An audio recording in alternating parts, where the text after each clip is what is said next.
Hijriah. Ya, nyambung ya. Ini adalah transmisi penulisan Al-Qur'an. Ya, kalau bertanya nanti sumbernya ada di sini, sudah saya tulis. Ini sumbernya ya. Kalau nanti mau saya bukakan nggak masalah, saya bukakan. Kemudian saya minta langsung pertanyaan saya dijawab ini. Saya akan bukakan. Tunggu dulu. Ya, ini Codex Sinaiticus abad keempat. Ya kan? Saya minta ditunjukkan transmisinya dari mulai Markus, Matius, Lukas, Yohanes sampai dengan penulis Codex Sinaiticus pada abad keempat. Silakan jawab langsung. Silakan. Kak Servis Otak, silakan untuk menanggapi. Oh, Bang, dia menjelaskan Al-Qur'annya. Saya belum menjelaskan Alkitab saya kok. Jawab dong. Jawab. Kamu menjelaskan Al-Qur'anmu. Saya belum menjelaskan Alkitab saya. Ya, ini saya tanya. Kok langsung tanya tuh loh. Kamu itu ngerti diskusi nggak sih, Ardiansah? Ya udah, jawab aja. Kamu itu jangan rendah sekali sih. Loh, ini nggak bisa jawab berarti. Ini servis kok kesurupan. belum menarasikan tentang Alkitab. Oh, begitu. Jadi narasi dulu. Hostnya ini Oh, yang gitu. fair lah. Iya, bernarasi dulu kakak. Bernarasi Oke, dulu. ya sudah, saya sudah ya tadi ya. Setelah narasi, dia narasi, terus kemudian kami bertanya gitu ya. Oke, aku bernarasi ya, Kak. Oke, silakan Sadio. Ya. Disebutkan dalam Al-Qur'an, Allah Subhanahu wa taala berfirman, "Inna nahnu nazzalna dzikra wa inna lahu lahafizun." Sesungguhnya kamilah yang menurunkan Al-Qur'an dan sesungguhnya kamilah yang akan menjaganya. Dan implementasi dari firman Allah Subhanahu wa taala bahwasanya Allah Subhanahu wa taala menjaga isi Al-Qur'an itu diterapkan oleh Nabi Muhammad SAW pertama dengan cara menghafalnya yang beliau dapatkan wahyu dari malaikat Jibril alaihissalam. Kemudian setelah itu dituliskan oleh para sahabat radhiyallahu taala anhum. Di antara yang masyhur di antara para penulis Al-Qur'an di waktu itu ada sahabat Zaid bin Thabit radhiyallahu anhu, dibikin pula Hafsah bintu Umar bin Khattab radhiyallahu anhu. Dibikin pula para sahabat yang lainnya, dan itu ada di lembaran suhuf yang mereka tuliskan. Dan setelah itu nanti di zaman Utsman bin Affan radhiyallahu anhu, sebutkan dalam hadis Hudzaifah bin Yaman radhiyallahu anhu, ketika beliau mendapatkan ada orang-orang yang berselisih terkait bacaan Al-Quran mereka dengan perbedaan lahjah, perbedaan logat bahasa yang mereka baca, dan itu disampaikan kepada Utsman bin Affan radhiyallahu taala anhu. Ini disebutkan dalam Sahih Al-Bukhari. Singkat ceritanya, Utsman bin Affan radhiyallahu taala anhu meminta para sahabat untuk mengumpulkan hafalan mereka, dibikin pula lembaran-lembaran yang mereka pernah tuliskan, kemudian dikumpulkan semua lembaran tersebut, digabungkan menjadi satu mushaf. Setelah digabungkan menjadi satu mushaf, maka Utsman bin Affan radhiyallahu taala anhu memerintahkan untuk membakar suhuf-suhuf yang lain yang berbeda dengan qiraah yang mereka tetapkan dalam ijma' para sahabat di waktu itu. Kemudian disebarkanlah mushaf yang beliau sebutkan, makanya sekarang disebut, dikenal dengan istilah Ar-Rasmul Utsmani. Itu asal muasalnya. Kemudian dituliskan sanadnya. Di sini saya sebutkan ada sanad yang kami pegang dari Zaid bin Thabit radhiyallahu taala anhu, kemudian turun kepada Abdurrahman bin Abdullah As-Sulami, turun terus kepada Asim ibn Abi Najud Al-Kufi, kemudian kepada Hafs bin Sulaiman Al-Kufi Al-Asadi, terus sampai beberapa para perawi, jalur sanadnya sampai 32 orang sampai di zaman ini. Ini untuk sekedar pembuka narasi saja, nanti untuk transmisinya bisa kita kolaborasi dengan kawan-kawan Kristen. Silahkan Bang Servis Otak. Oke, Bang Sair mohon izin ya. Bang Sair saya dulu ya. Ya, lanjut dah Bang, lanjut. Ya, berbicara tentang transmisi atau validasi itu tentunya kita memiliki data awal ya. Alkitab kita yang dipegang sebagai iman kami itu disebut dengan iman samawi atau pewahyuan, yang pertama kali ya yang menuliskan itu disebut dengan manusianya, nabinya, yaitu Musa. Inilah kitab aslinya Musa. Kalau berbicara tentang transmisi harus mengerti dulu dengan apa yang dituliskan oleh Musa. Karena pewahyuan itu tidak pernah diberikan kepada nabi lain ya di dalam kitab ini, ya di dalam kitab pertama ini, ya apalagi nabi yang ada di padang pasir sana tidak ada. Karena itu berbicara pewahyuan secara langsung dari Sang Pencipta kepada Musa dan dituliskan. Berbeda transmisi harus memiliki data awal. Alkitab kita itu terdiri dari Perjanjian Lama dan Perjanjian Baru. Adanya Perjanjian Baru tentunya harus memiliki pondasi dasar dari apa yang dijanjikan dalam Perjanjian Lama. Inilah yang disebut dengan kitab tanah. Ya, kitab yang ditulis oleh Musa yang menjadi pedoman setiap orang yang percaya bahwa dia adalah keturunan dari Adam. Oleh karena itu, Alkitab yang tidak berpandu kepada ini disebut Alkitab dongeng. Maka Al-Quran kalau bisa membuktikan dia memiliki kitab Taurat Musa, kami akui bahwa dia iman samawi. Tetapi kalau dia tidak ada yang ditulis oleh Musa, itu kitab dongeng. Jadi kami tidak bisa menjawab atau mempertanyakan lagi karena kitab dongeng. Ya, sumbernya tentu satu, 1.500 tahun sebelum abad pertama ini sudah dituliskan. Ini bukti otentiknya. Berbicara transmisi harus memiliki data awal. Kemudian validasi tentunya juga harus memiliki tulisan apa yang mau divalidasi. Harus ada bentuknya. Harus ada wujudnya. Supaya kita tahu bahwa apa yang dituliskan dalam Al-Quran ataupun dalam Alkitab kita memiliki dasar. Data awal. Itulah kalau kita memiliki pemahaman pengertian tentang transmisi dan validasi.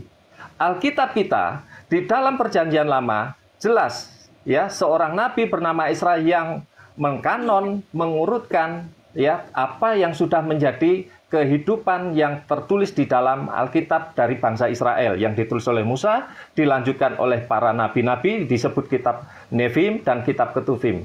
Ini buktinya. Ya. Makanya Islam kalau tidak punya ini, dia tidak bisa berbicara nama Musa, Adam, Abraham, karena ini sumber data. Di bawah kolong langit ini berbicara tentang Adam. Inilah kitab yang pertama yang menjadi sumber validasi, sumber pengujian bahwa kitab itu betul atau kitab itu dongeng. Dari sini kitab ini. Demikian. Bang, kalau boleh tahu Bang, dari Abang sampai Nabi Musa itu ada berapa orang Bang yang mentransmisi kitab itu? Untuk memvalidasi itu benar-benar dari kitab Musa atau bukan? Silahkan Bang Sair dilanjutkan bernarasi. Ya, Enggak, kita abang kasih aja, kesempatan abang dulu Sadio. Sadio kan setelah ini kan kita tanya ya kan. Nah, biar dia bernarasi dulu, setelah itu kan waktu kita bertanya dia menjawab gitu. Silakan. Oke, siap. Oke, ya. Oke, saya cuma mau menambahi apa yang disampaikan oleh menegaskan kembali apa yang disampaikan Bang Servis Otak. Betul, berbicara tentang validasi ya. Ya tentunya harus merujuk kepada sumber awal, data awal, yaitu apa? Yaitu Tanakh ya. Ini ya.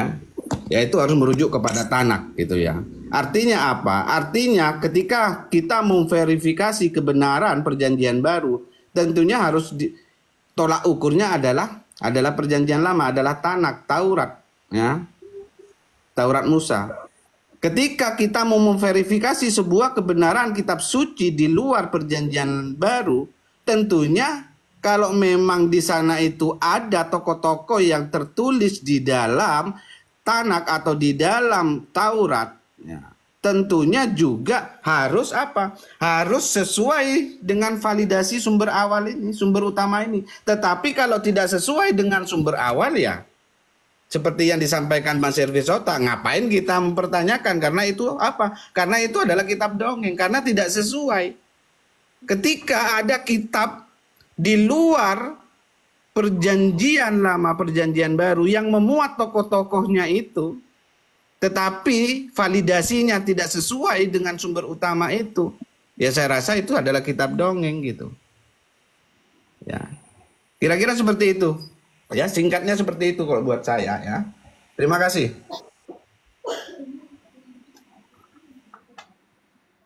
Baik, ini langsung bisa bertanya nih. Gimana Dok? Saya dulu ya Sadio. Oke, silakan Dok. Oke, besarkan saya host. Kita transmisi dulu ya, validasinya nanti. Ini kodeks Sinaiticus nih, abad keempat. Saya cuma mau tahu tuh. Di sini kan tertulis nih, Markus, Matius, Lukas, Yohanes. Tapi sebenarnya sampai 1 John, 2 John, 3 John. Saya nggak tanya itulah. Saya cuma mau tanya dulu. Dari Matius ini sampai ke kodeks Sinaiticus, sebutkan siapa saja tuh transmitornya. Kan ada transmisi, berarti ada transmitor. Dari Markus sampai ke kodeks Sinaiticus, sebutkan transmitornya tuh. Dari Lukas sampai ke kodeks Sinaiticus, ini siapa saja transmitornya, sebutkan nama-namanya, tampilkan data yang valid. Dan dari Yohanes sampai kodeks Sinaiticus abad keempat, tunjukkan transmitornya. Jadi saya cuma tanya empat orang di sini, atau 24. Karena apa, kitabmu kan banyak sekali, ada 66 ya kan, ada yang 73, ada yang 66, bingung lah mana ini yang kitab suci gitu kan.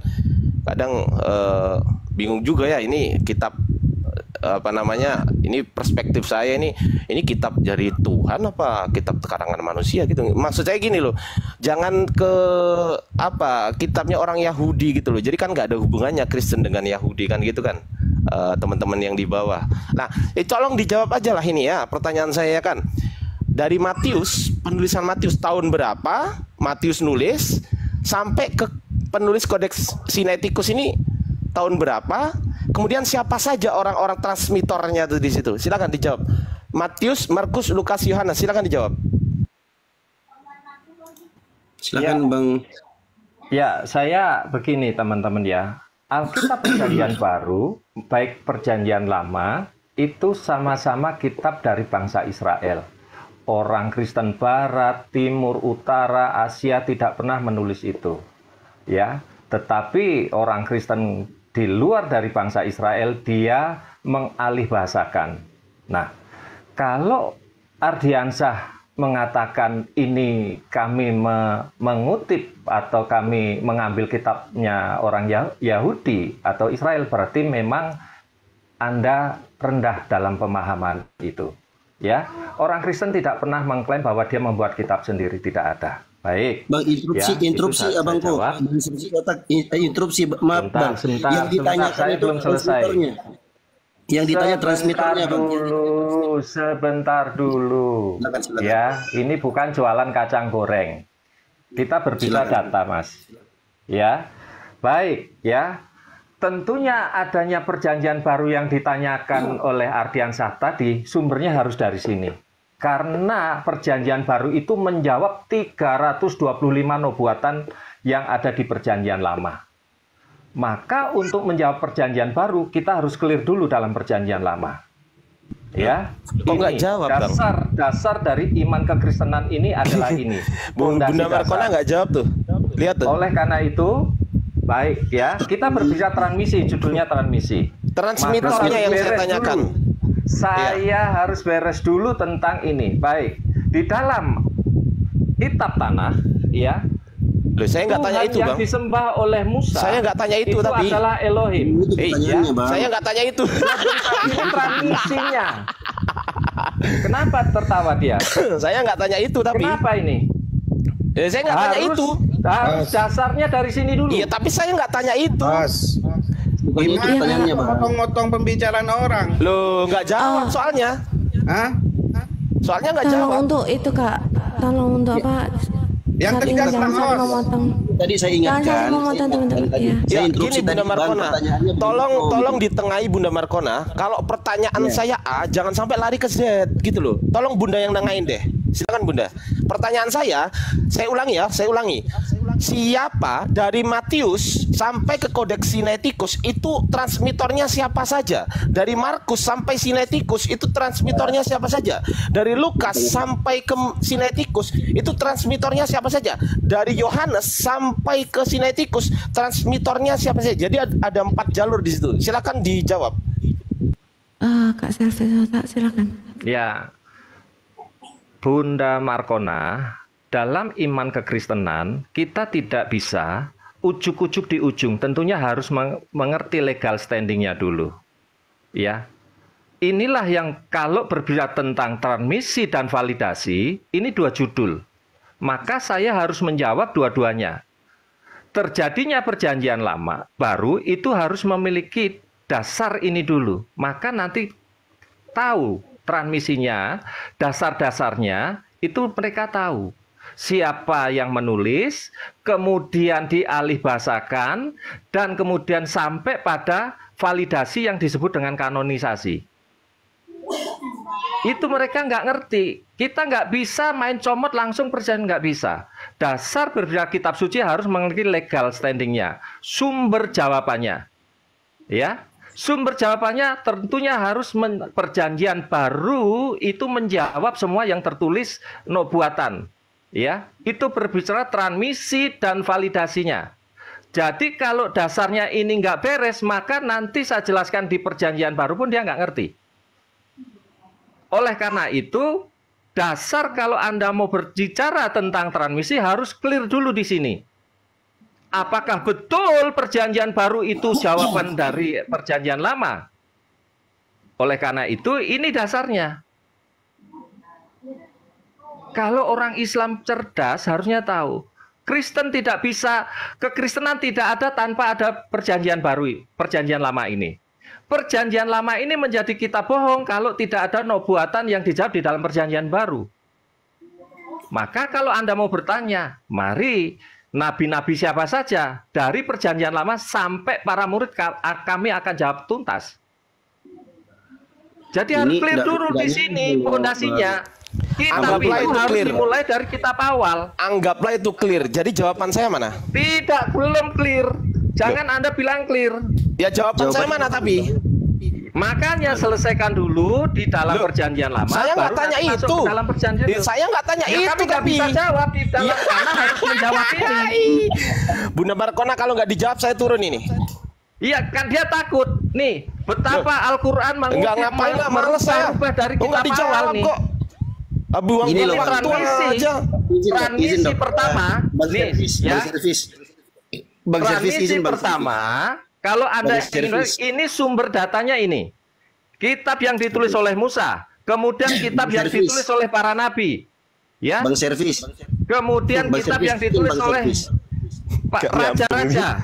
Surupan ya. Oleh karena itu kalau Anda mau berbicara transmisi dan validasi di sini sumbernya. Bunda Markona tolong ditengahin Bunda Markona. Tolong jawab pertanyaan saya Bunda Markona. Validasinya harus dari sini. Bukti buktinya harus ada dari sini. Tolong jawab pertanyaan saya Bunda.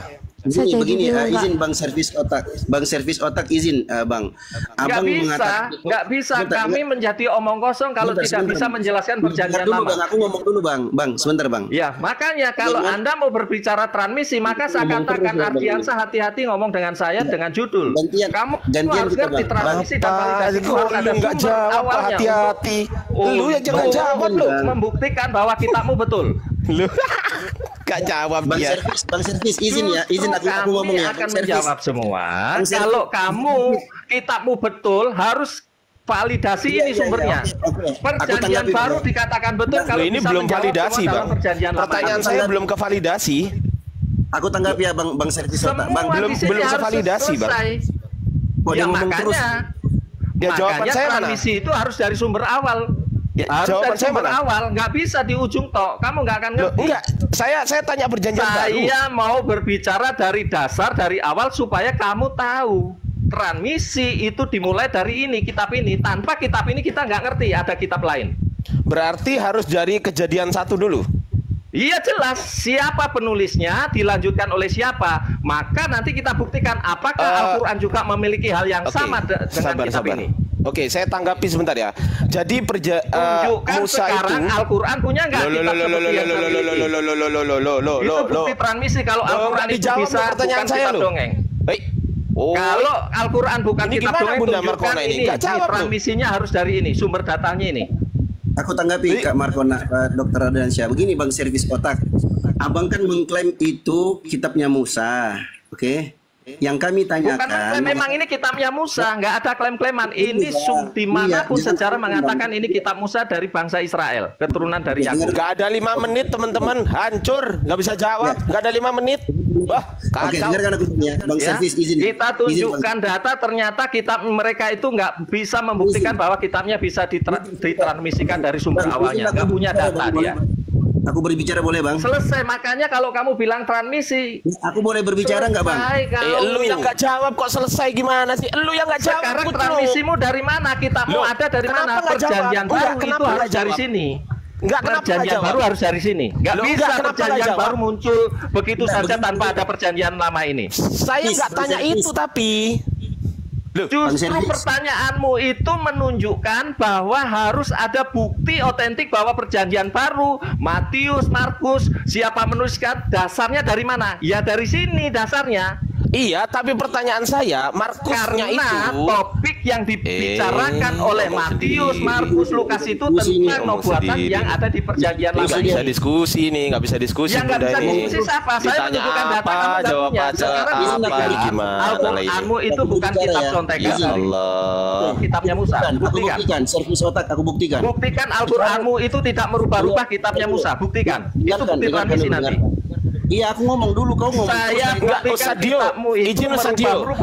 Biar dijawab dulu pertanyaan saya, Sadio. Izin Ustaz. Ya, jawab dulu aja pertanyaan saya. Berubah. Mari kita buktikan dari datanya. Loh, enggak, dulu. ini kenapa pertanyaan saya enggak dijawab? Justru ini dijawab, bro. Apa jawabannya? Pertanyaan saya apa? Coba ulangi pertanyaan saya. Apa yang ditulis oleh Matius, Markus, Lukas, Yohanes ataupun surat para rasul ini sumbernya dari sini. Enggak, saya enggak tanya itu. Makanya pakai kamu bilang, kamu yang kondisif teman-teman yang ditulis, siapa yang mentransmisikan tulisan itu kan? Loh, kan begini, ya, Markus ini dulu selesai, baru nanti kita ketemu para murid. Para muridnya siapa? Dari 12 murid ke 70 murid. Itu bisa ketemu nanti kalau kamu bisa membuktikan dasarnya dulu. Enggak,